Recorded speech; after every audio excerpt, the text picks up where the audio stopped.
এখন করতে হবে না 9 to 5 জবস, কারণ অটোগ্রাফ নিয়ে এসেছে অপরচুনিটিস যেটা আছে টপ। লক্ষ টাকা উপার্জন করার জন্য কঠিন পরিশ্রম করতে হবে না, কারণ অটোগ্রাফটে লাগবে 1 ক্লিকে প্রপ। হ্যাঁ বন্ধুরা, আপনি জাস্ট 1 ক্লিকে ক্যারেক্টারে প্রপ অ্যাড করতে পারেন। তাহলে প্রথমে আসবেন অটোগ্রাফট এআই এর অ্যানিমেশন পেজে, তারপর ক্যারেক্টার সেকশনে যাবে। এখানে আপনি অনেকটা ক্যারেক্টার দেখতে পাচ্ছেন, আপনাকে যেটা ভালো লাগছে ওটাকে আপনি ইউজ করতে পারেন। পছন্দ করার পর ক্যারেক্টার পাশে পেন বাটন দেখতে পাচ্ছি, ওকে ক্লিক করবেন। এটা করলে এডিটর স্পেসটা ওপেন হয়ে যাবে। এখানে আপনি হেড, টর্সো অনেক কিছু দেখতে পাচ্ছেন। পাম্প সেকশনে যাবেন, যেটা নিচনে আছে সিম্পলি স্ক্রোল করে ক্লিক করবেন। আর নিচনে দেখতে পাচ্ছেন লেফট আর্ম ক্লোজ, সিম্পলি একে ডাউনলোড করবেন। এখানে বাটন আছে, সিম্পলি ক্লিক করবেন এন্ড সেই বডি পার্টটা ডাউনলোড হয়ে যাবে। তারপর একটু স্ক্রোল করবেন আর উপরে দেখতে পাচ্ছি লেফট পাম্প, একে ডাউনলোড করবেন না, তার পাশে আছে আপলোড বাটন, ওকে ক্লিক করবেন। দেন ব্রাউজ ফাইলে ক্লিক করবেন এন্ড এখানে সেই ফাইলটা আপলোড করবেন যেটা এখন আপনি ডাউনলোড করেছিলেন। সেই ক্লোজ পাম্প পিএনজিটা সিলেক্ট করার পর এই ইন্টারফেসটা আসবে, ফ্রি ফর্মে ক্লিক করে ডান করবেন। এটা করলেই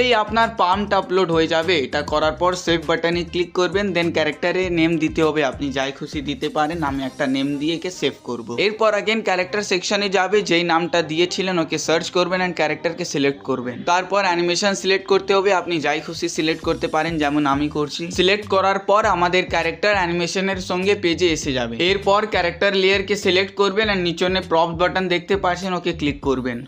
এটা করার পর এই ইন্টারফেসটা আসবে। এখানে আপনি লেফট বা রাইট হ্যান্ডকে সিলেক্ট করবেন আর এখান থেকে আপনি প্রপসকে আপলোড করতে পারেন। আপনি সিম্পলি গ্যালারি থেকে আপলোড করতে পারেন। এখানে অনেকটা প্রম্পট আছে, আমি সিম্পলি একটা প্রম্পটকে সিলেক্ট করে নিচ্ছি। জাস্ট ক্লিক করলেই এটা পেজে এসে যাবে। হ্যান্ডের অ্যাকর্ডিং একে অ্যাডজাস্ট করতে হবে। আপনি দেখতে পাচ্ছেন যেমন আমি করছি, হ্যান্ডের অ্যাকর্ডিং একে সেট করছি। আপনি যাই খুশি করতে পারেন, আপনি যেমন চাইছে তেমন একে অ্যাডজাস্ট করতে পারেন। ভালো করে সেট করার পর উপরে প্রিভিউ বাটন দেখতে পাচ্ছি, সিম্পলি ক্লিক করবেন। তাহলে এখানে অ্যানিমেশন পেজ এসে যাবে, যেকে সিলেক্ট করে আপনি দেখতে পারেন কি প্রপসটা ভালো করে অ্যানিমেশনের সঙ্গে ওয়ার্ক করছে কিনা। যদি আপনাকে সবকিছু পারফেক্ট লাগে তাহলে সিম্পলি একে সেভ করবেন। উপরে সাইডে বাটন আছে, সেভ করবেন এন্ড আপনি অ্যানিমেশন পেজে अगेन এসে যাবে। ইট মিনস আপনার ক্যারেক্টার সেভ হয়ে গেল। अगेन ক্যারেক্টার সেকশনে যাবেন, আপনি টপে সেই ক্যারেক্টারটা দেখতে পারবেন। যেমন আপনি দেখতে পাচ্ছেন এখানে সেই ক্যারেক্টারটা আছে যেকে সেভ করেছি। সিম্পলি সিলেক্ট করলাম আর একটা অ্যানিমেশন সিলেক্ট করে নিচ্ছি, দেন একবার প্লে করে দেখবো। তাহলে আপনি দেখতে পাচ্ছেন ক্যারেক্টারটা এখানে এসে গেল, প্রপটা ভালো করে ওয়ার্ক করছে আর অ্যানিমেশনে কোনো প্রবলেম হচ্ছে না। সো আপনিও এটা 1 ক্লিকে করতে পারেন। এমন ইন্টারেস্টিং এন্ড ইউজফুল ভিডিওর জন্য ভিডিওকে লাইক করে দিন এন্ড চ্যানেলকে সাবস্ক্রাইব করেন, বেল আইকনকে অল পে সেট করে নিন। Thanks for watching.